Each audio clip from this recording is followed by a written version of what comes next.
Hi, I'm Dan Doherty. Welcome to the Tenable Vibrations YouTube channel. Today, we're just going to be discussing functional breathwork and its impacts on performance. It might surprise you to hear that 80% or up to 80% of people out there could have dysfunctional breathing. And dysfunctional breathing is characterized by breathing in and out through the mouth, taking shallow breaths that start and end in the chest, or taking too fast and full of breaths, i.e. breathing in too much air. What breathing should look like is in and out through the nose, slow, light, and deep. And by deep, we mean activating of the diaphragm, starting at the lower end of the ribs and the upper end of the abdomen. 4 questions that could help you determine if you have some form of dysfunctional breathing include if you feel a lot of tension throughout the day, if you're yawning or sighing frequently, if you're waking up with a dry mouth, or if you have cold hands and cold feet. It's so important to understand if you have dysfunctional breathing and to start taking steps to improve it, because dysfunctional breathing could have quite a bit of negative effects and downstream effects on our quality of life. And so dysfunctional breathing is creating a stressor in the mind.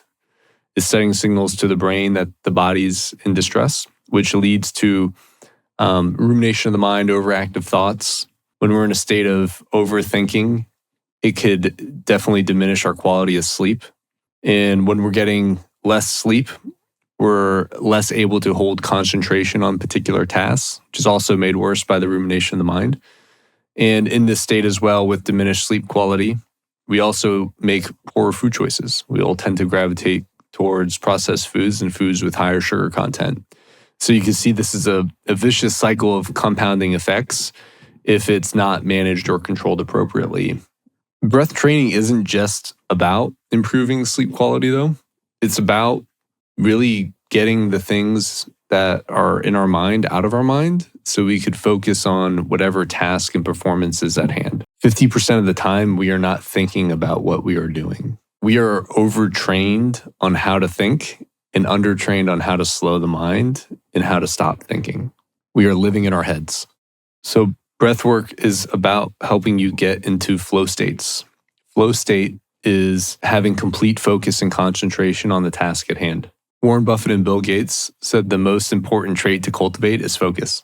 And at the moment, given increases in technology and social media, our attention span as a population is plummeting to, I think right now, around 3 seconds. It's the biggest problem we face because holding attention is so critical in any context, whether in a household, in a corporate setting, or in an athletic competition. Being able to concentrate on what we're doing is so critical.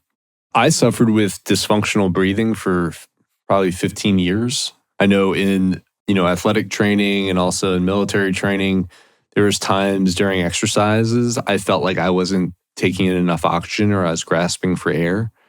And I always chalked it up to having a deviated septum, which is a pretty common injury for athletes to have.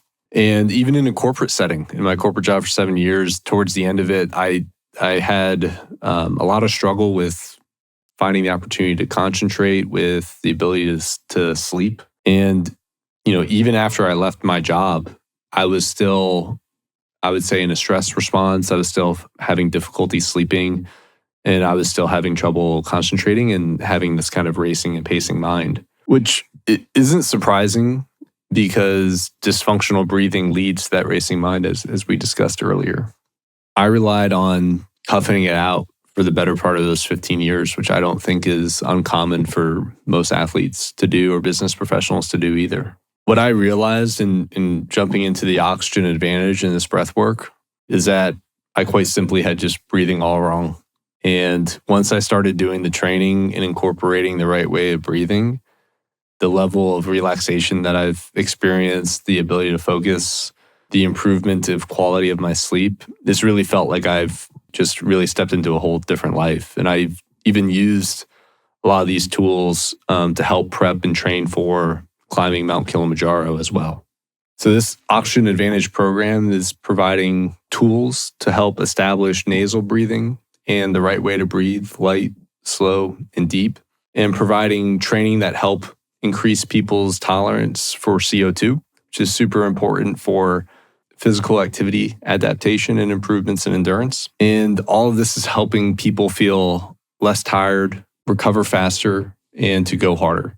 Nose breathing is so important. It protects the organs. It helps stabilize the core, which helps protect the spine.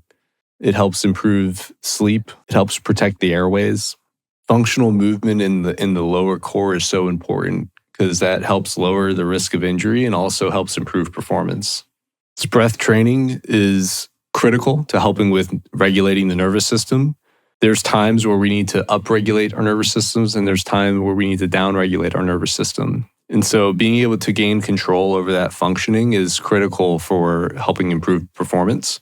Regulating better and breathing better equals performing better. This breathwork training is combining foundations in meditation, yoga, mental resilience, and functional science to help improve performance, resilience, sleep, and focus.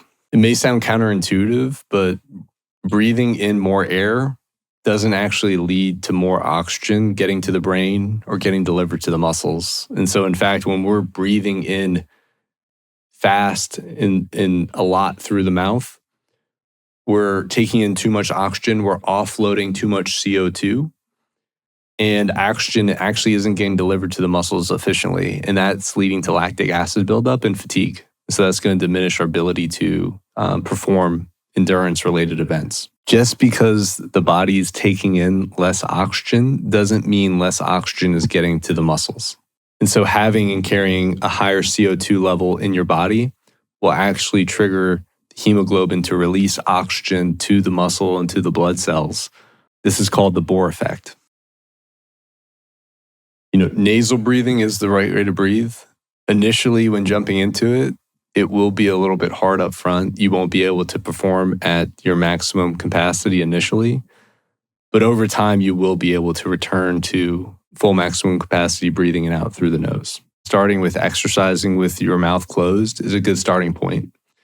And, through, tools that we'll incorporate and things in our breathwork practices and events, we'll also do some stuff with some light breath holds as well. And that could have a tremendous impact on building that CO2 tolerance and increasing that buffering capacity to that lactic acid buildup. And so check out this quick video from the CEO and founder of Oxygen Advantage about a study by a professor named Warrons who did some breath hold training with dynamic movements with the rugby team. Interesting study done on similar breathing techniques to what we do, exhale hold. Mm-hmm. And they got a group of 21 professionally trained rugby union players. And this was during peak season. So they divided them into two camps, into two groups. In one group, they had them do 40-meter sprints with a breath hold. Mm-hmm. So in other words, a breath hold after exhalation. Breathe in, breathe out, hold your nose or hold your breath and sprint for 40 meters. And there was a departure every 30 seconds. So about 7 or 8 reps per set and 2 to 3 sets per week for 4 weeks. The other group did their sprinting, which is obviously normal as part of training, with mouth open. Then they compared the difference between, they both did the same activity. The only difference was that one group held their breath while they were sprinting. The group which held their breath while they were sprinting increased their repeated sprint ability from 9 reps to 14.8 reps. It was a 64% improvement in performance with young, elite, highly trained athletes. The other group, who just did their normal sprints as part of what they were normally doing as training, they had a marginal. Now, the encouragement of this program is not to get you to breathe 100% through the nose all the time. Certainly in day-to-day life and sleeping, yes. But for high-end performance athletes and at certain levels of exertion, breathing through the nose may become hard to impossible. And so you might need to transition to, in the nose, out the mouth, or in the mouth and out the mouth. But that should be done at high levels of exertion. What we are saying is we want to fix dysfunctional breathing patterns in our daily life and begin to train with breath holds and the right way of breathing at light levels to build up the capacity to tolerate higher levels of CO2 within the body and to operate at higher levels of output with nasal breathing in order to improve performance. This will reduce the need for breath. This will decrease hyperventilation during exercise, making oxygen delivery more efficient, increasing heart rate variability, helping protect the vital organs, improve sleep and concentration. Recovery tools like hyperbaric chambers are becoming more popular, but they're also extremely expensive and sometimes inaccessible. Yoga for athletes is great. Stretching, riding the bike after performance are all good routines to help with the body. But if you have dysfunctional breathing, it's going to continue to stress your system, and it's also going to lead to poor quality sleep. And so one of the easiest health routines to integrate into the broader picture of your health routines is a practice of breath work. For athletes or really anyone, getting away from uppers or non-natural supplements that are used or designed to help us either get in the mode for performance or to find downregulation for sleep, aren't natural and could have, negative consequences on the body. And so the breath is the most natural, way for us to achieve that relaxation. It doesn't need to be an hour-long meditation. It could just be 5 to 10 minutes of work. We can stimulate the vagus nerve through our breath. That's the part of the brain that monitors our breathing. We can gain control of it. And this will help us show up at the moments that we need peak performance, whether that's in the boardroom, on the court, or on the field, in the battlefield. Gaining control of our breath will help us find that relaxation. And so this is part of the work that we'll be doing with Tenable Vibrations, is conducting retreats to bring awareness and training in tools, practical tools people could take into their everyday life to live more healthier, more relaxed lives. We'll also be modifying this and delivering it in corporate settings, and also providing it and tailoring it for athletes and teams to help increase performance as well. And so subscribe below to the newsletter to stay up to date on any upcoming events.